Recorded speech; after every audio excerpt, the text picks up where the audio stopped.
In mathematical analysis of iterative algorithm, the third problem we are going to discuss is matrix multiplication, which is well known for the people. So straightly I go for the algorithm. So the algorithm starts with an algorithm keyword and matrix multiplication is going to be the name.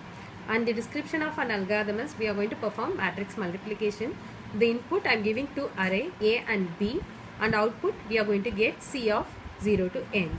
So we know this for loop is for row increment and this for loop is for column increment, and this is going to be the intermediate row and column increment.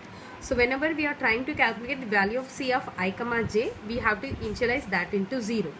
Then we knew the concept for calculating C of I comma j, which is going to be the already existing C of I comma j plus A of I comma k star B of k comma j. Once after calculating all the C of ij value, we are going to return C of ij value. Now we are going to do the analysis. In analysis, we are going to calculate the summation formula. Here we are having 3 loops.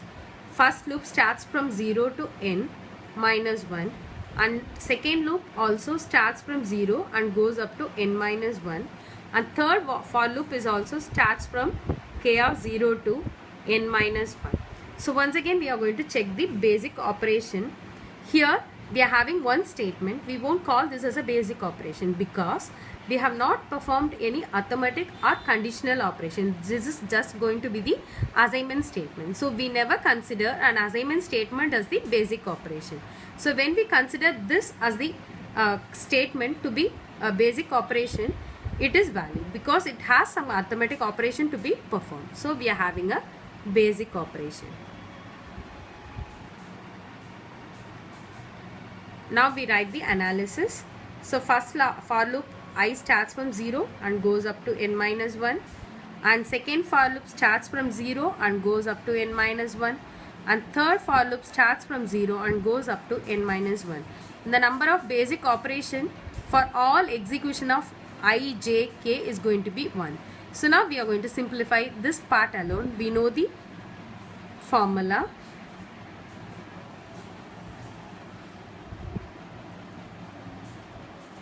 So now we are going to eliminate this. Upper bound is nothing but n minus 1 and lower bound is going to be 0. So minus 0 plus 1. So plus 1 minus 1 get cancelled. What will be getting us? I is equivalent to 0 to n minus 1 and sigma j is equivalent to 0 to n minus 1, and the value is going to be n. So once again we are having a single value. Once again we are going to execute this and we are going to write once again. So what we will be getting is, when you are eliminating this, you will be getting n square. N minus 1, you will be getting n square.